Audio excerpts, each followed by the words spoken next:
তবে তিনি আছেন, থাকবেন আমাদের স্মৃতির পাতায়, তিনি থাকবেন আমাদের শ্রদ্ধায়।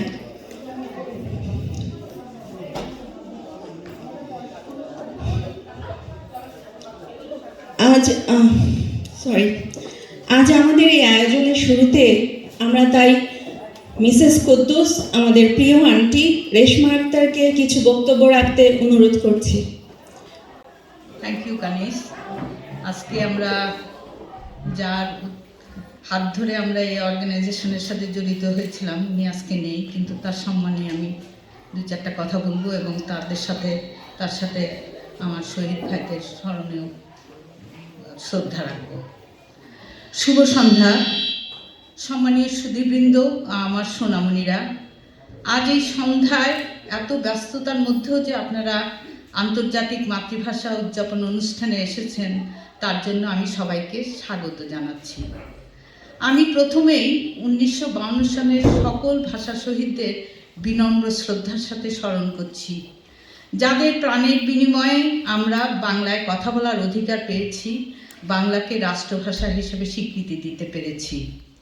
আমি তার সাথে আরও কৃতজ্ঞতা ও শ্রদ্ধার সাথে স্মরণ করছি লাখো শহীদদের, যাদের প্রাণের বিনিময়ে এবং অনেক মা বোনের সম্মানের বিনিময়ে আমরা স্বাধীনতা পেয়েছি একটা দেশ, একটা লাল সবুজের পতাকা। আমি তাই এখন অনুরোধ করব তাদের সম্মানে দাঁড়িয়ে 1 মিনিট নীরবতা পালন করার জন্য।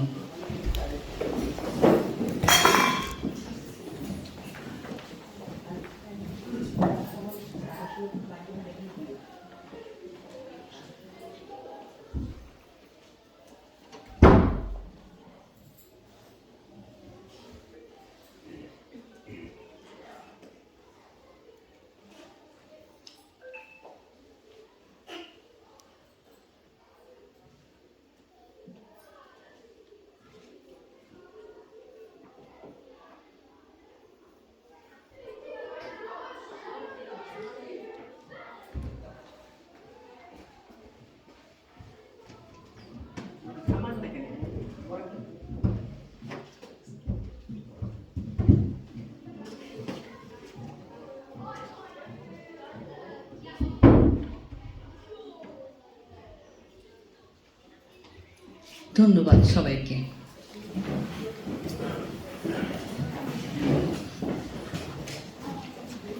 আমি আসলে বক্তা নই, প্রধান বক্তা হিসেবে পূর্বীর এই দায়িত্বটা পালন করতেন আমার স্বামী জনাব মোহাম্মদ আব্দুল কুদ্দুস।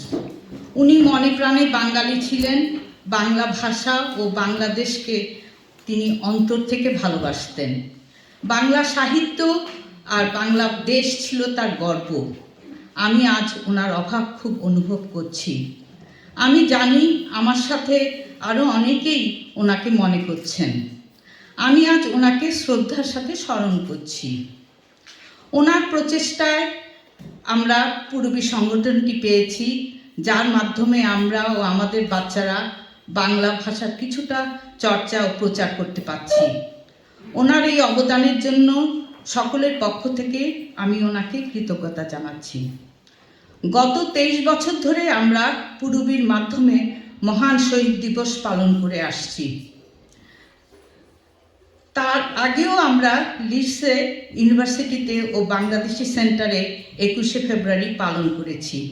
আমার মনে আছে 1973 সালে প্রথম আমরা ইউনিভার্সিটিতে এই দিনটি পালন করেছিলাম। এটা এখন থেকে 50 বছর আগে, অর্থাৎ হাফ এ সেঞ্চুরি। তাই লিডসে 21শে ফেব্রুয়ারি পালন করা একটা নিয়ম হয়ে গেছে। আশা করি এই নিয়মটা যুগ যুগ ধরে চলবে। 2000 সালে জাতিসংঘ মহান 21শে ফেব্রুয়ারিকে আন্তর্জাতিক মাতৃভাষা হিসাবে স্বীকৃতি দিয়েছে, যার অর্থ সকল ভাষাকে মূল্যায়ন করা এবং প্রচারের সুযোগ সৃষ্টি করা। আমি মনে করি প্রত্যেক মানুষেরই একটা পরিচয় থাকা দরকার, তার রুটস, তার ভাষা, তার সংস্কৃতি সম্পর্কে ধারণা থাকা দরকার, যেটা নিয়ে সে গর্ব করতে পারে এবং নিজেকে পরিচয় দিতে পারে। আমাদের নতুন প্রজন্মকে যদি আমরা তাদের ভাষা সংস্কৃতি সম্পর্কে ভালো ধারণা না দিতে পারি, তাহলে তাদের পরিচয় দিতে গিয়ে একটা বিভ্রান্তির মধ্যে পড়বে। আমি এবার দেশে গিয়ে দেখেছি আমাদের দেশের অনেক মা বাবা তাদের বাচ্চাদের আর্থিক সাফল্য ও পরকালের কথা চিন্তা করে ইংলিশ মিডিয়াম অথবা মাদ্রাসার মতো স্কুলে পাঠাচ্ছেন। তাদের কাছে বাংলাটা একটা সেকেন্ডারি সাবজেক্ট হিসাবে গণ্য হচ্ছে, যার ফলে তারা বাংলা ভালোভাবে লিখতে পারছে না, যেটা চিন্তা করছে সেটা প্রকাশ করতে পারছে না। আমি দেখেছি একটা ছোট্ট বাচ্চা যদি ইংরেজিতে ছড়া বলে, যেমন বাবা ব্ল্যাক শিপ, তাহলে বাচ্চাদেরকে সবাই খুব বাহাবা দিচ্ছে, যদিও ওর কালো ভেড়া সম্পর্কে কোনো ধারণা নেই। আমি আরও দেখেছি একটা বাচ্চা বাংলা গাইছে ইংরাজি স্ক্রিপ্ট দেখে। তার জন্য আমি বাচ্চাকে দোষ দিচ্ছি না, দোষ দিচ্ছি বাবা মাকে। এটা অবশ্য আমি বাংলাদেশের বড় হওয়া বাচ্চাদের কথাই বলছি। এখানে আমাদের বাচ্চারা যে বাংলা গান গাইছে অথবা বাংলাতে একটু কথা বলতে চেষ্টা করছে, তাতেই আমি অনেক খুশি। তবে আমাদের চেষ্টা থাকা উচিত তাদেরও একটু বাংলা শেখা, বাংলা লেখা এবং পড়াটা শেখা। আমাদের বাচ্চারা যারা এখানে বড় হচ্ছে, স্কুলে যাচ্ছে, তারা এখানকার বাদ্যযন্ত্রগুলির নাম শিখছে, বিভিন্ন রকম গান যেমন বিটলস, জাজ, পপ, ফোকস মিউজিক সম্পর্কে ধারণা পাচ্ছে। কিন্তু আমাদের দেশেও যে বিভিন্ন রকমের বাদ্যযন্ত্র আছে, বিভিন্ন রকমের নাচ গান আছে, তার সম্পর্কে কোনো ধারণা পাচ্ছে না। তাই আমি আমার বাবা মাদের অনুরোধ করব, আমরা যখন বাচ্চাদের নিয়ে দেশে যাই, তখন ওদের যেহেতু কোনো সাংস্কৃতিক অনুষ্ঠানে নিয়ে গেলে ওরা তাদের সংস্কৃতি সম্পর্কে একটু জানবে, তাতে ওরা গর্ববোধ করবে। আর লিডসে আমরা যদি একটা দিন বাচ্চাদের দেশীয় বাদ্যযন্ত্রের উপর ভিত্তি করে ভিডিও করে দেখাতে পারি অথবা বিভিন্ন আর্টিস্ট এনে তাদের পরিবেশনা করতে পারি, তাহলে আমাদের বাচ্চারা অনেক কিছু জানতে পারবে। আমার বক্তব্যে আমি অনেক কিছু বলে ফেলেছি, আশা করি তাতে আপনারা কিছু মনে করবেন না। আমি চাই আগামীতে পুরবী সদস্যদের থেকে ভালো বক্তা এগিয়ে আসবেন প্রধান বক্তার দায়িত্ব পালনের জন্য। সুদীর্ঘ 23 বছর ধরে পুরবীকে আমরা ধরে রেখেছি একটা ধর্ম নিরপেক্ষ সাংস্কৃতিক সংগঠন হিসাবে। পুরবীর সামনে এগিয়ে নেওয়ার জন্য ধর্ম বর্ণ নির্বিশেষে নতুন সদস্য হিসাবে যোগ দেবেন, এটাই আমার কাম্য। আপনাদের সবাই মঙ্গল কামনা করছি। আপনারা সবাই ভালো থাকবেন, সুস্থ থাকবেন, পুরবীর সাথে থাকবেন। আরও একবার ধন্যবাদ সবাইকে এই অনুষ্ঠানে আসার জন্য। ধন্যবাদ।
like they're saying their country is a dreamland.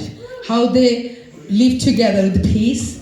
They do everything right. They don't lie. They work really hard. At the same time, they love each other. So I think this is a very, very good choice of singing. Thanks to Reshmi. As you can see, she is playing harmonium, accompanying with children. Now I'm going to tell everybody's name. ঘুম ঘুম নিঝুম রাতের মায়ায় রঙিলা বাঁশিতে কে ডাকে ঘুম ঘুম নিঝুম রাতের মায়ায় চোখ মেলে যাও গো লাজ ভুলে যাও গো চোখ মেলে যাও গো লাজ ভুলে যাও গো ডাকে ওই সুরে তো ভাষায় ও রঙিলা বাঁশিতে কে ডাকে ঘুম ঘুম নিঝুম রাতের মায়ায়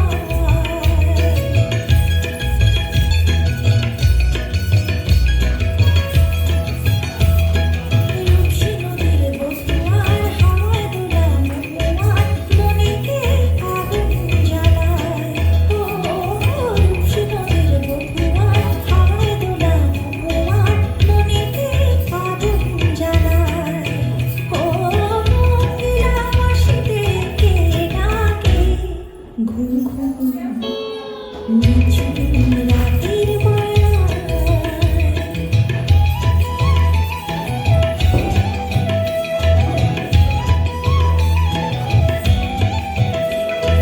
সন্ধ্যা তারা ওই জাগে কৃষ্ণচূড়ার রং লাগে মনের গোপন কোন রাগে কে জানে কখন রাগায় ও সন্ধ্যা তারা ওই জাগে কৃষ্ণচূড়ার রং লাগে মনের গোপন কোন রাগে কে জানে কখন রাগায়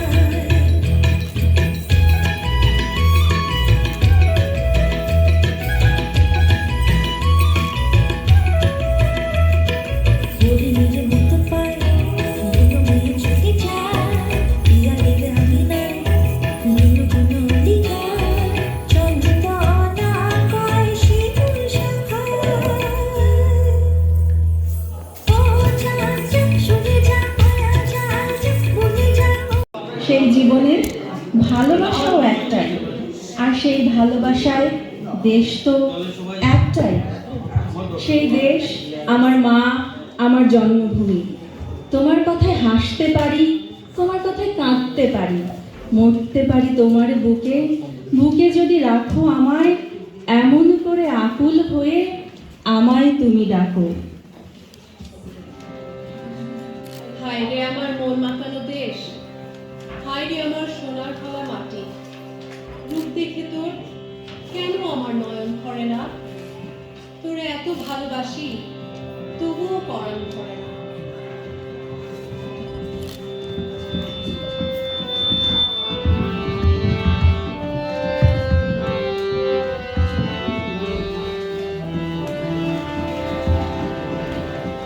আজ বাংলাদেশের হৃদয় হতে কখন আপনি তুমি এই অপরূপ রূপে বাহির হলে জননী ওগো মা তোমায় দেখে দেখে আমি না ফিরে তোমার দুয়ার আজি খুলে গেছে সোনার মন্দিরে ওগো মা আজ বাংলাদেশের হৃদয় হতে কখন আপনি তুমি এই অপরূপ রূপে বাহির হলে জননী ওগো মা তোমায় দেখে দেখে আমি না ফিরে তোমার দুয়ার আজি খুলে গেছে সোনার মন্দিরে ওগো মা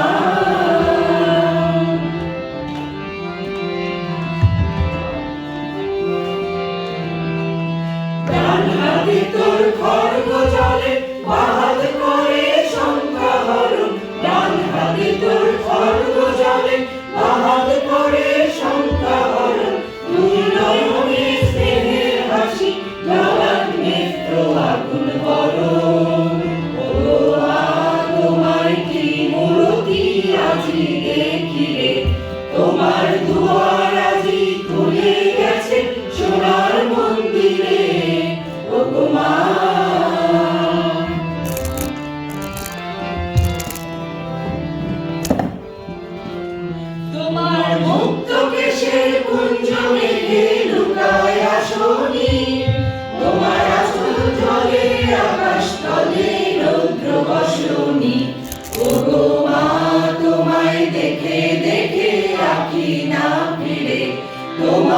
দুয়ার আজি খুলে গেছে সোনার মন্দিরে। ওগো মা, যখন অনাথরে চাইনি মুখে ভেবেছিলেন দুঃখিনী মা, আছে ভাঙা ঘরে একলা পড়ে দুঃখে বুঝি নাই সীমা। যখন অনাদরে চাইনি মুখে ভেবেছিলেন দুঃখিনী মা, আছে ভাঙা ঘরে একলা পড়ে দুঃখে বুঝি নাই সীমা। কোথা সে তোর দরিদ্র বেশ, কোথা সে তোর মলিন হাসি, কোথা সে তোর দরিদ্র বেশ, কোথা সে তোর মলিন হাসি। আকাশে আজ ছড়িয়ে গেল ওই চরণের দীপ্তি রাশি। ওগো মা, তোমায় দেখে দেখে আমি না ফিরে, তোমার দুয়ার আজি খুলে গেছে সোনার মন্দিরে। ওগো মা,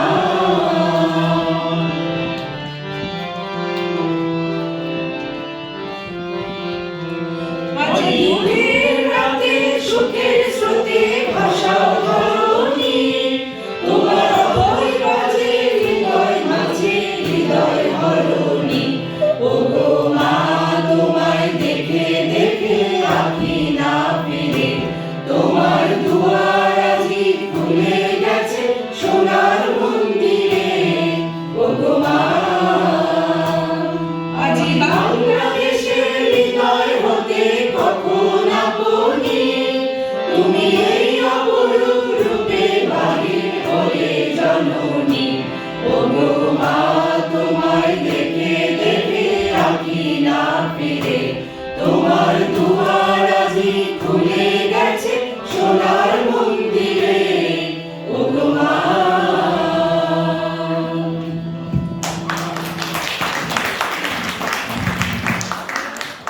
পাখি সব করে রব রাতি পোহাইল, কাননে কুসুম কলি সকলে ফুটিল। কবেকার পাঠশালায় পড়া মন্ত্রের মতো সেই সুর, সুর নয়, স্মৃতির মধুর ভাণ্ডার। সেই আমার দেশ, মাঠ, নদী, আমার দেশের জারি সারি ভাটিয়ালি মুর্শিদি, আরও কত সুরের সাথে মিশে আছে আমার মায়ের মুখ, আমার মায়ের গাওয়া কত না গানের কলি।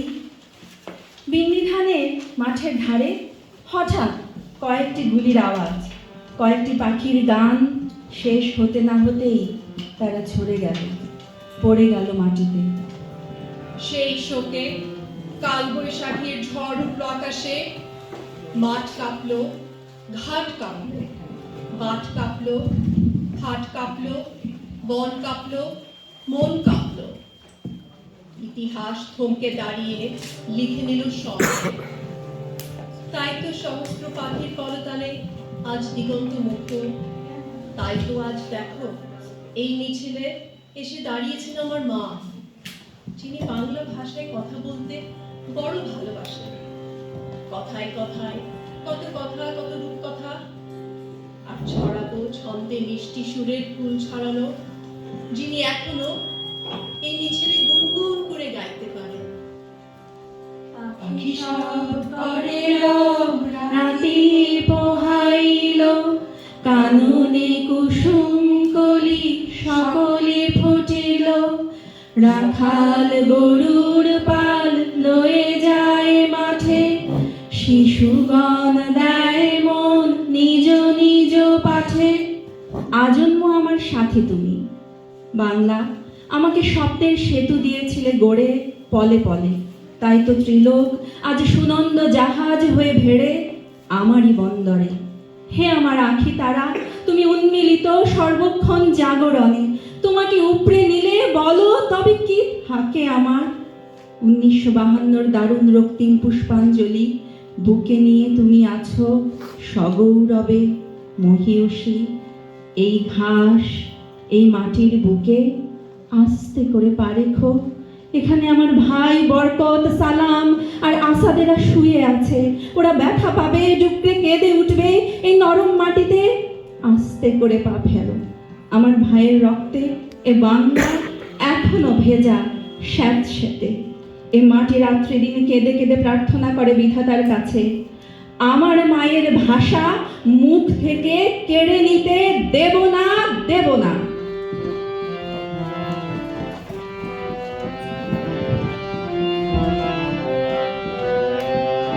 ওরা আমার মুখের ভাষা কাইরা নিতে চায়, ওরা আমার মুখের ভাষা কাইরা নিতে চায়, ওরা কথায় কথায় শিকল পরায় আমার হাতে পায়, ওরা কথায় কথায়, ওরা কথায় কথায় শিকল পরায় আমার হাতে পায়, ওরা আমার মুখের ভাষা কাইরা নিতে চায়, ওরা আমার মুখের ভাষা কাইরা নিতে চায়।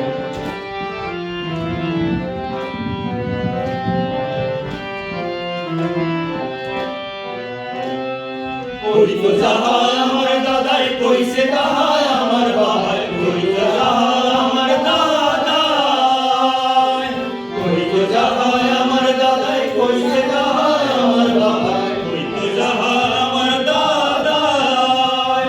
এখন কও দেখি ভাই, এখন কও দেখি ভাই, মোর মুখে কি অন্য কথা শোভা পায়?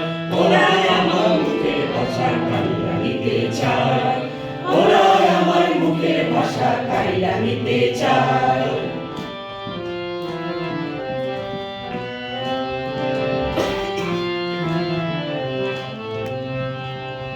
সইমু না আর সইমু না, অন্য কথা কইমু না, সইমু না আর সইমু না, অন্য কথা কইমু না।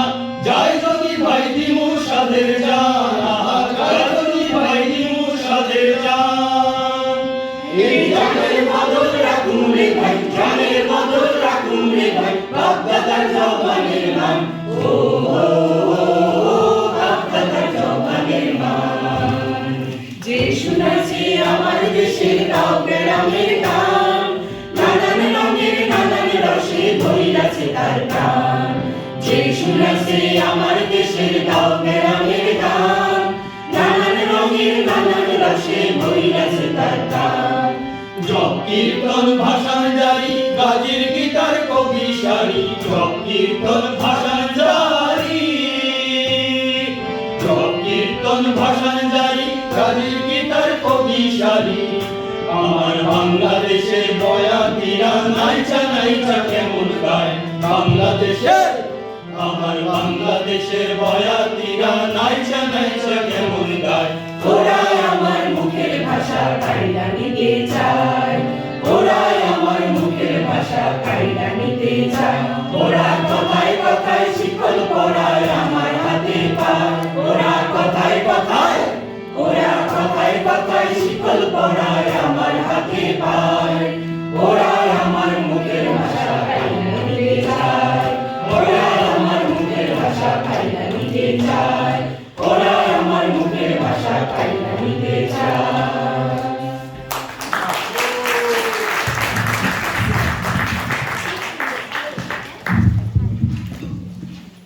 আমি জন্মেছি বাংলায়, আমি বাংলায় কথা বলি, আমি বাংলার আলপথ দিয়ে হাজার বছর চলি, চলি পলিমাটি কোমলে আমার চলার চিহ্ন ফেলে। 1300 নদী সুধায় আমাকে, কোথা থেকে তুমি এলে? আমি যে এসেছি জয় বাংলার বজ্রকণ্ঠ থেকে, আমি যে এসেছি 71-এর মুক্তিযুদ্ধ থেকে, এসেছি আমার পেছনে হাজার চরণ চিহ্ন ফেলে। শুধাও আমাকে, এত দূর তুমি কোন প্রেরণায় এলে? তবে বুঝি তুমি বাঙালি জাতির ইতিহাস শোনো নাই? সবার উপরে মানুষ সত্য, তাহার উপরে নাই। একসাথে আছি, একসাথে বাঁচি, আজও একসাথে থাকবই। সব বিভেদের রেখা মুছে দিয়ে সাম্যের ছবি আঁকবই।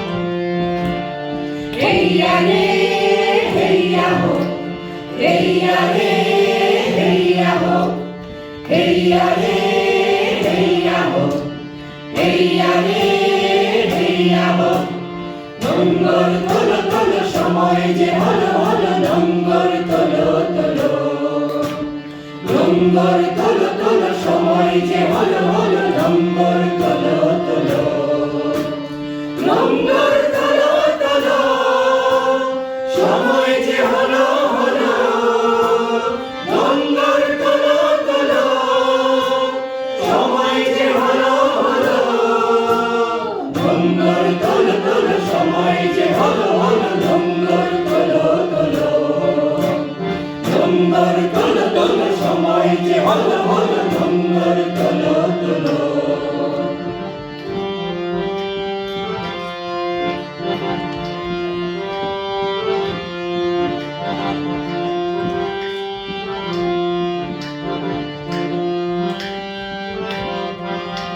আমার বুকে নৌকায় বার জোয়ারে ভাসিয়ে দাও শক্ত মুঠির বাঁধনে বাঁধনে বজ্র বাঁধিয়া নাও বজ্র বাঁধিয়া নাও বজ্র বাঁধিয়া নাও বজ্র বাঁধিয়া নাও বজ্র বাঁধিয়া নাও সম্মুখে বার দৃষ্টি তোমার সম্মুখে বার দৃষ্টি তোমার পেছনের কথা বলো পেছনের কথা বলো পেছনের কথা বলো পেছনের কথা বলো নোঙ্গর তোলো তোলো সময় যে হলো হলো নোঙ্গর তোলো তোলো নোঙ্গর তোলো তোলো সময় যে হলো হলো নোঙ্গর তোলো তোলো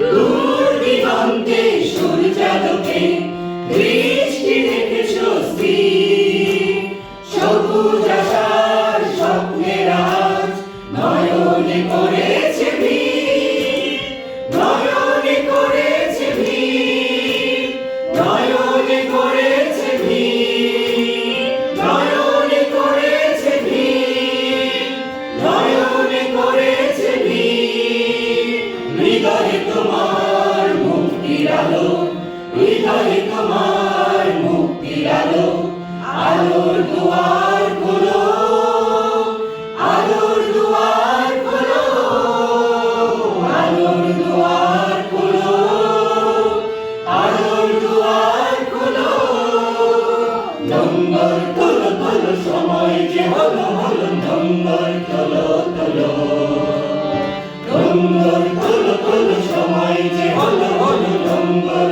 তোলো তোলো নোঙ্গর তোলো তোলো সময় যে হলো হলো নোঙ্গর তোলো তোলো সময় যে হলো হলো নোঙ্গর তোলো তোলো সময় যে হলো হলো নোঙ্গর তোলো তোলো নোঙ্গর তোলো তোলো সময় যে হলো হলো নোঙ্গর তোলো তোলো নোঙ্গর তোলো তোলো সময় যে হলো হলো নোঙ্গর তোলো তোলো হেইয়া রে হেইয়া হো হেইয়া রে হেইয়া হো হেইয়া রে হেইয়া হো হেইয়া রে হেইয়া হো হেইয়া রে হেইয়া হো হেইয়া রে হেইয়া হো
এসো সহিষ্ণুতির মহাবিখ্যানবী, এই মৃত্যুঞ্জয়ীদের চরণ তুমি, যারা সর্বগত তারা এখনো জানে, স্বর্গের চেয়ে প্রিয় জন্মভূমি, এসো সহিষ্ণুতির মহাবিখ্যানবী, এই মৃত্যুঞ্জয়ীদের চরণ তুমি, যারা জীর্ণ জাতির বুকে জাগালো আশা, মৌলবলির মুখে জাগালো ভাষা, যারা জীর্ণ জাতির বুকে জাগালো আশা, মৌলবলির মুখে জাগালো ভাষা।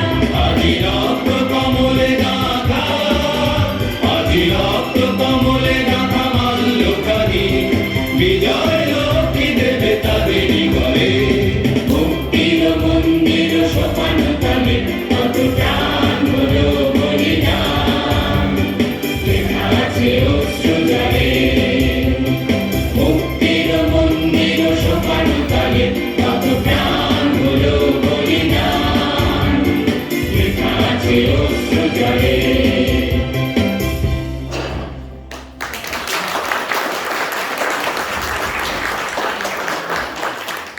আবৃত্তি করছি সৃজন সেনের লেখা মাতৃভূমির জন্য। আমার বয়স তখন কতই বা, 4 কিংবা 5, অথচ আমার স্মৃতিকে আজও অন্ধকার করে দেয় সেই সময়ের এক রাশ কালো ধোঁয়া। কুণ্ডুলি পাকিয়ে পাকিয়ে যে ধোঁয়া আকাশে মিলিয়ে যাচ্ছিল। আমাদের বাড়ির শেষ প্রান্তে বুড়ো বটগাছটার নিচে দাঁড়িয়ে সবাই ভিড় করে সেই ধোঁয়া দেখছিল। আমিও মায়ের কোলে চড়ে সেই ধোঁয়া দেখছিলাম। সবাই আতঙ্কে রায়ট লাগছে, রায়ট লাগছে বলে ছোটাছুটি করছিল। এবং তার কদিন পরেই সদ্য বিবাহিত দাদা বৌদির সঙ্গে আমাকে কলকাতায় পাঠিয়ে দেওয়া হয়েছিল। আমি ছেড়ে এসেছিলাম আমার মাকে, আমার বাবাকে, আমি ছেড়ে এসেছিলাম আমাদের সেই বুড়ো বট গাছ, টিনের চালাওয়ালা, গোবর লেপা, বেড়ার ঘর, বাড়ির পেছনের পুকুর, পুকুর পাড়ের নোনা গাছ এবং আমার প্রিয় কাজলা দিদিকে। ছেড়ে এসেছিলাম আমার মাতৃভূমিকে, আমার জন্মভূমিকে। আর সেদিনের পর থেকে একদিনের জন্যেও আমি আর ওই জন্মভূমিতে ফিরে যেতে পারিনি, একবারের জন্যও না। এখন আমার স্মৃতিতে সব কিছু ঝাপসা। সেই ঘর, সেই গাছ, সেই কাজলা দিদি, সব সব। চাঁদপুর থেকে স্টিমারে করে গোয়ালন্দ, গোয়ালন্দ থেকে ট্রেন, দর্শনায় আমাদের বাক্সপেটরা ওলট পালট, এবং অবশেষে এক সন্ধেবেলা শিয়ালদা স্টেশনে। তারপর ঘোড়ার গাড়ি চেপে প্রেমচাঁদ বড়াল স্ট্রিটের 3.5 হাত চওড়া এক অন্ধ গলি। সেই অন্ধ গলির 11 নম্বর বাড়িতে একটি ঘর। সেই ঘরে দাদা বৌদির সঙ্গে খাঁচায় বন্দি আমি, যার মুখে তখনও নোয়াখাইল্লা ভাষার টান। আমি যাকে দেখলেই প্রাইমারি স্কুলের ছেলেরা কানের উপর উপুর হয়ে চিৎকার করে বলতো, বাঙালো রস খাইল, ভাড় ভাঙিল, পয়সা দিল না।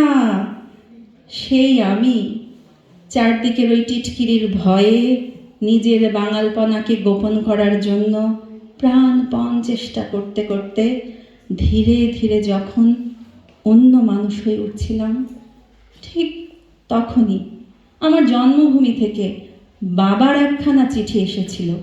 সবাই সে চিঠি নিয়ে জোরে জোরে আলোচনা করছিল। আমিও শুনেছিলাম ঢাকায় নাকি গুলি চলেছে, গুলি। বহু বছর পরে জেনেছিলাম সেই গুলি চলেছিল তাদের ওপর, যারা আমাদের মাতৃভাষা বাংলার মর্যাদা রক্ষা করতে ওপার বাংলায় লড়াই শুরু করেছিল।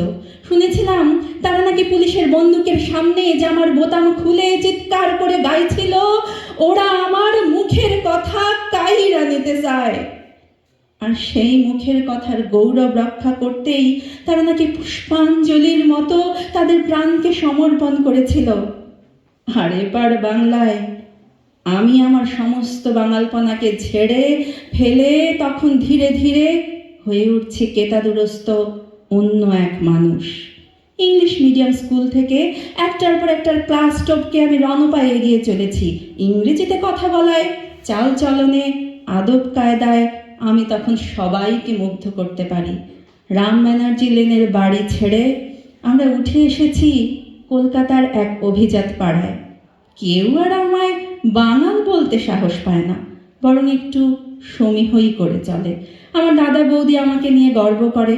আমাদের ভূতপূর্ব বাঙাল জীবনকে আমরা তখন রীতিমতো ঘৃণা করতে শিখে গেছি।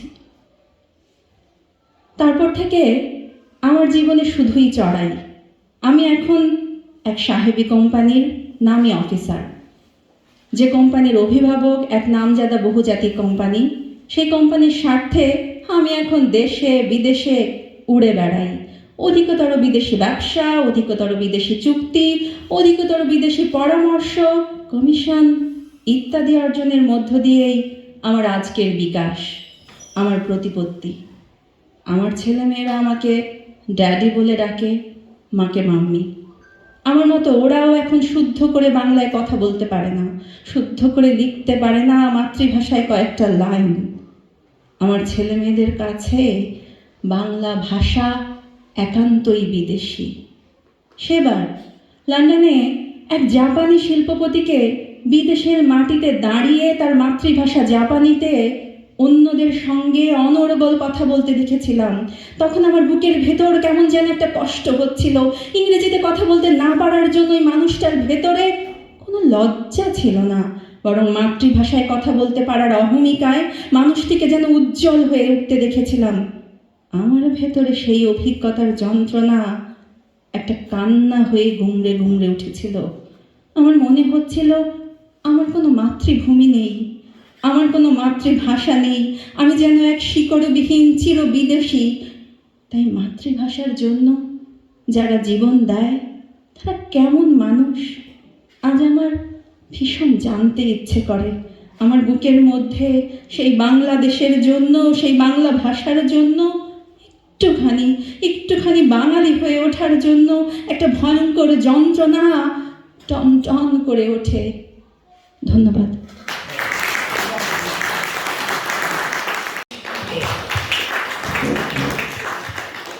আমাদের এই পর্বে পূরবীর পক্ষ থেকে আমরা সম্মানিত করতে চাই, আসলে ধন্যবাদ বলতে চাই মিস্টার রাজবংশীকে। দাদা বলবে, কেন আমার প্রথম নামটা বলো নাই, নোয়িং দাদা। এখন আপনারা হয়তো ভাবতে পারেন কেন দাদাকে আমরা সম্মানিত করতে চাই। আপনারা বেশিরভাগ সবাই আলোকিত মানুষ। জনাব আব্দুল কুদ্দুস বইটি আমি মোটামুটি শিওর পড়েছেন, আর যে পড়েননি অ্যাটলিস্ট জেনেছেন বইটি সম্পর্কে। নাও এই বইটি প্রথম থেকে কে লিখবে, বইটি লেখার আইডিয়াটা সব কিছু যে করেছে সে হচ্ছে আমাদের বিপদার দাদা। তো আমি দাদাকে একটু জিজ্ঞেস করতে চাই যে হঠাৎ করে, আমি জানি কুদ্দুস ভাইয়ের মতো একজন ব্যক্তিত্ব তো আমার জীবনে আমি দেখিনি, কোনোদিন দেখবও হয়তো না। তো তাকে নিয়ে এরকম একটা বই প্রকাশ করার আমি শিওর মাথায় আসে এমন কোনো অসম্ভব কিছু না। কিন্তু তারপর দাদা একজন ইঞ্জিনিয়ার, হ্যাঁ, ফুল টাইম কাজ করে, ফুল টাইমের পরে ঘরেও আর বাকিটা টাইম কাজ করতে হয়। তারপরে দাদা এতটা সময় জানে যে অনেকটা সময় এটার মধ্যে দাদার ব্যয় হবে।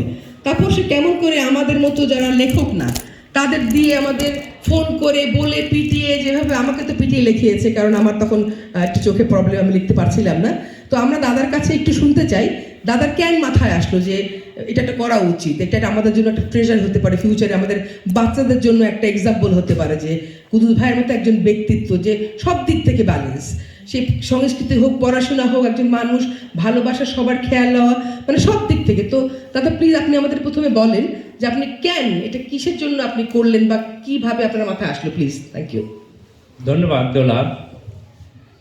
তোমার প্রশ্নের উত্তর দেওয়ার আগে আমি কানিজের যে আবৃত্তিটা শুনলাম, বিশেষ করে যে আবৃত্তি করলো, সত্যিকার অর্থে আমি এরকম আবৃত্তি বোধ হয়, আমি আবৃত্তি সংগঠনেরই একজন মানুষ, কিন্তু এরকম কি বলবো যে ভিতর থেকে কিভাবে আসলো, আর আবৃত্তিটা যে কবিতাটা, সেটার বিষয়ে আমি দু একটি কথা বলতে চাই। অর্থাৎ ওই কবিতার মধ্যে আছে একজন একজন জাপানিজ, উনি মানে ওনার অর্থাৎ মাতৃভাষায় উনি বলতে চাচ্ছেন এবং সেইখানে উনি গর্ববোধ করছেন।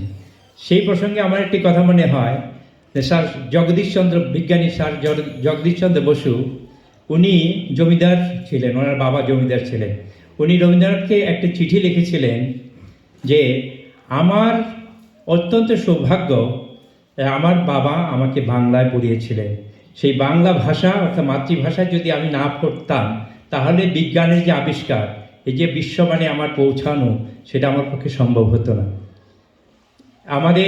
আমরা যে বিশ্বকবি রবীন্দ্রনাথকে মনে করি, উনি যে গীতাঞ্জলি লিখে উনি যে নোবেল পুরস্কার পেয়েছেন, সেটা কিন্তু বাংলাতেই লিখেছিলেন। সেই প্রসঙ্গে রবীন্দ্রনাথ একটা বলেছিলেন যে আমাদের ইংরেজি ভাষা আমাদের ব্যবহারে অর্থাৎ কাজের ভাষা, ভাবের ভাষা নয়। আমি এইটাই বলতে চাই যে এই কবিতার ভিতর দিয়ে আজকে সমস্ত অনুষ্ঠান আমি যা উপভোগ করলাম, সেটা এই আবৃত্তির মধ্য দিয়েই প্রকাশ পেয়েছে। যাই হোক দোলা, তুমি যেটা বলতে চেয়েছ, আমি ধন্যবাদ জানাই যারা শুনতে যাচ্ছে, মানে উপস্থিত আছেন। আমি এক প্রসঙ্গে একটু কথা বলতে চাই। ডক্টর বিধানচন্দ্র রায়, আপনারা জানেন ডক্টর অনেকে আছেন, উনি একজন কিংবদন্তি চিকিৎসক ছিলেন। ওনার রুগী ছিলেন তৎকালীন ব্রিটেনের প্রধানমন্ত্রী এবং আমেরিকার সেই জন এফ কেনেডি, ওনার রুগী ছিলেন।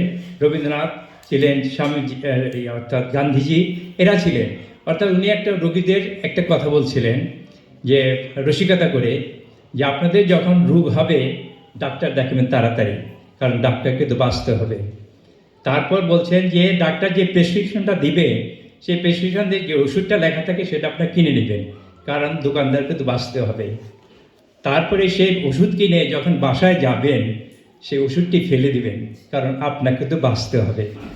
আমি আজকে এখানে যেহেতু একটি মানে কী বলবো ভাষা নিয়ে অনুষ্ঠান, মানে কী বলবো অমর একুশে, এই অমর একুশে আমাকে যদি বলা হতো যে একটি কবিতা লেখা বা কবিতার বিষয়ে কিছু বলেন, তাহলে আমি বোধহয় মানে কি বলবো স্বাচ্ছন্দ্যে কিছু বলতে পারতাম, কিন্তু সেটা আমার অলিখিত বারণ। আপনারা জানতে চান কি কারণ? অর্থাৎ এই দিনের শেষে বা এই অনুষ্ঠানের পরে আমাকে তো বাড়ি ফিরতে হবে। যাই হোক, বিশেষ করে আমি আরেকটি কথা বলতে চাই যে রবীন্দ্রনাথ যেটা বলছিলেন যে অর্থাৎ এই বাংলা ভাষা, অর্থাৎ আজকে যে অনুষ্ঠানটা হচ্ছে সেই অনুষ্ঠানটা আমরা মাতৃভাষা, এবং তারপরে একটা যুগ হয়েছে কি বলবো যে একটা মানে কি মানে মহৎ একটা কি সার্বজনীন শব্দ আন্তর্জাতিক। অর্থাৎ এই মাতৃভাষা বা আন্তর্জাতিক এই দুটি শব্দ যুগ হয়ে যে এই অমর একুশে যে আন্দোলন এবং যে বিষয়ে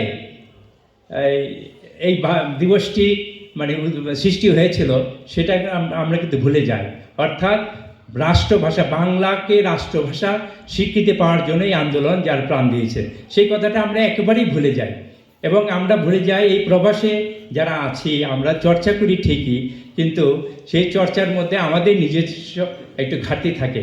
এই যে জানি না আজকে যে বিতর্কটা হলো, আমি খুব উপভোগ করেছিলাম। এখানে ইংরেজি তারা সব বলতে পারবে, সেটা যদি বাংলাতে হতো আরও বেশি ওরা যেভাবেই বলতে থাকুক না, বাংলা হলে আরও বেশি ভালো হতো। যাই হোক, এবং আমরা এই পুরবী যে সৃষ্টি করেছিলেন, অর্থাৎ যে নাম, আপনি যে প্রশ্নের উত্তর না দিয়ে যে অন্যদিকে যাচ্ছেন, এই যে বাবা মারা যে আমাকে ধোলাই দিবে, যেখানে স্কুল আছে সেখানে যাচ্ছি আমি বেশি সময় আমি সেখানে আসতে যাচ্ছি। অর্থাৎ এই পুরবীর যে নামটা দিয়েছিলেন আমাদের আব্দুল কুদ্দুস ভাই, সেই নামটা উনি কিন্তু আমরা জানি যারা গান মানে করেন বা যারা শিল্পী আছেন তারা জানেন যে পুরবী একটা রাগের থেকে এসছে। কিন্তু আমাদের কুদ্দুস ভাই যে নামটা নিয়েছিলেন রবীন্দ্রনাথের একটি কাব্যগ্রন্থ যেটা পুরবী, সেখানে ভাষার উপরে সেই কবিতা আছে একটা, সেইখানে ভাষা আছে, আমার মনে হয় সেখানে নিয়েছেন। তারপরে উনি যোগ করেছিলেন, কি যোগ করেছিলেন, যে আমাদের বাঙালি সংস্কৃতি, অর্থাৎ পূর্বী বাঙালি সংস্কৃতি, এই বাংলা সংস্কৃতি, বাংলা ভাষা, এগুলা নিয়ে চর্চা হবে। কিন্তু আমি আজও দেখতে পাই যে পূর্বের মধ্যে যে সেই ভাষা, বাংলা ভাষার চর্চাটা একটু কম হয়। এটা মানে আমাকেও বলা, যেহেতু আমি পূর্বের একজন সদস্য ছিলাম বা এখনও আছি, যাই হোক, তো আমাকেই বলা, অর্থাৎ সেইখানে চর্চাটা কম হয় এই জন্যই যে ওখানে যে সাহিত্য চর্চাটা হবে সেটা কিন্তু আমাদের কি বলবো, আমাদের সম্পাদক উনি কিন্তু লেখেন সবসময় ইংলিশে। অর্থাৎ রবীন্দ্রনাথ মানে প্রমোদ চৌধুরী একটা বলেছিলেন যে মানুষের মুখের ভাষাটা মানে প্রথম আসে কলমের মুখে, কিন্তু কলমের থেকে কখনই মুখের ভাষা আসে না। অর্থাৎ আমরা যদি যেটা মানে বলি এবং সেটা যদি লিখি সেই ভাষাতেই, তাহলেই সেটা গ্রহণযোগ্যতা পায়। সেটা যদি বিপরীত হয় তাহলে মুখে কালিই পড়ে। যাই হোক, দোলা, তুমি যেটা বলতে চেয়েছিলে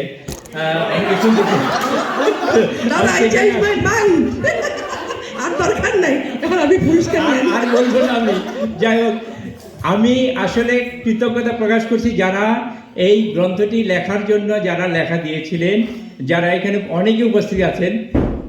কি ওখান থেকে না চালাই যেতে বলছে না কি বলছে? না আমি জাস্ট না দাদা, না মানে আপনি যে কিছুই না বলে যান। যাই হোক, আমরা পূর্বীর পক্ষ থেকে, কারণ সত্যি কথা বলতে, কারণ কুতুস ভাইয়া সম্পর্কে আমরা অনেকেই জানি, আবার অনেকেই অনেক কিছু জানি না।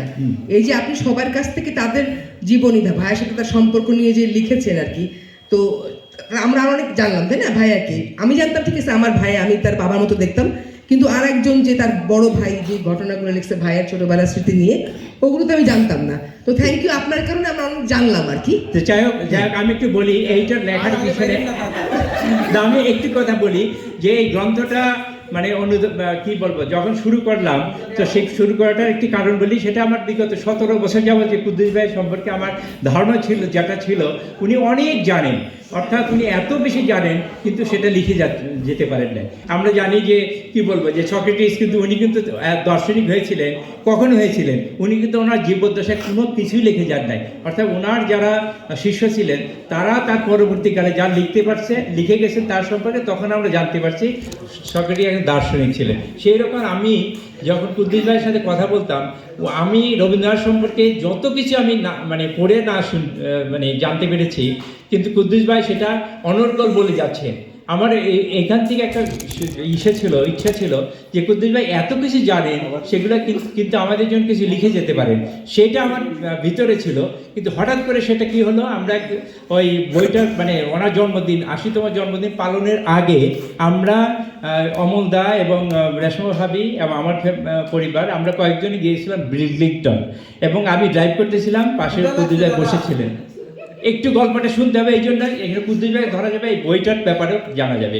যাই হোক, সেখান থেকে কুদ্দুস ভাই রবীন্দ্রনাথ সম্পর্কে এই যে প্রায় দেড় ঘন্টা যাবে গাড়ি চালাচ্ছিলাম, উনি যা বলতেছিলেন সেটা আমি পড়ে সেগুলো হয়তো জানতে পারি না, কিন্তু উনি অনর্গল বলে যাচ্ছেন।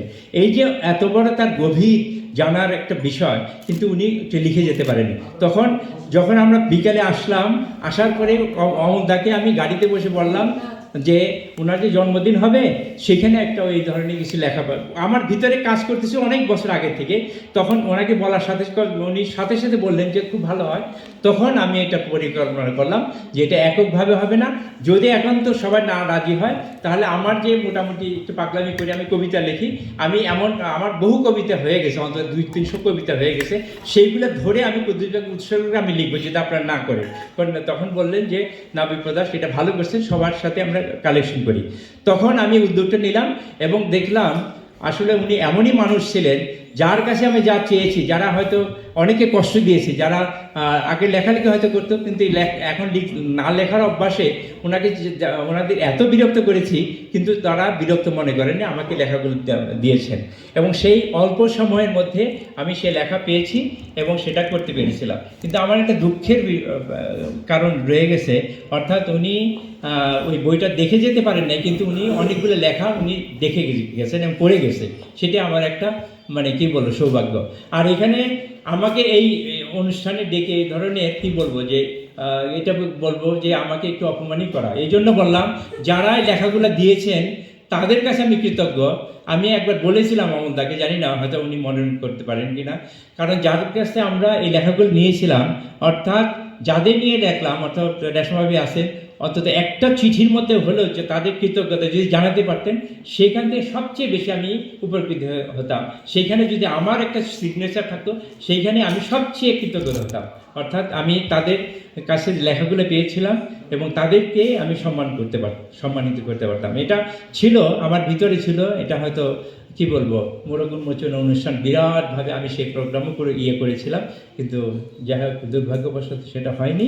কিন্তু সেখানে আমার এই প্ল্যান ছিল। তবে যারা লেখালেখি করেছেন, বিশেষ করে যে সম্পাদনা পর্ষদের মধ্যে, আমি তাদের কথা স্মরণ করতে চাই।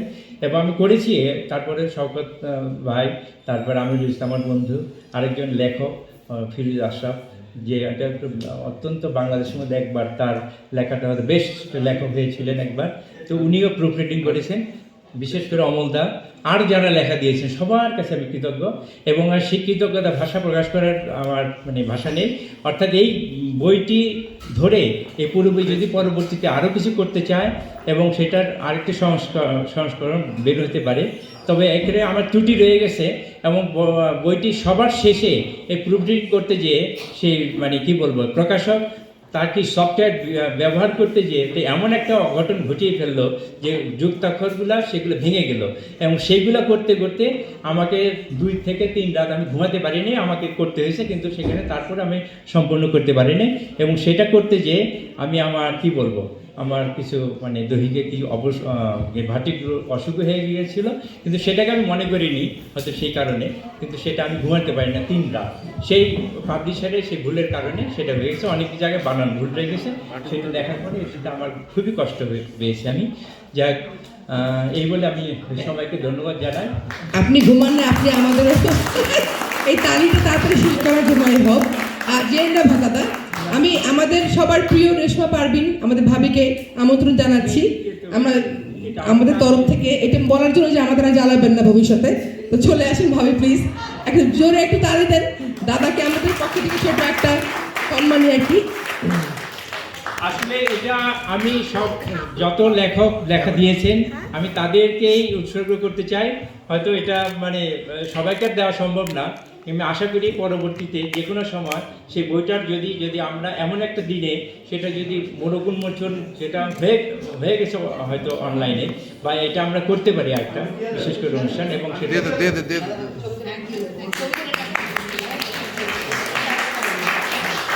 আমি নিলাম সবার সব লেখকদের পক্ষ থেকে।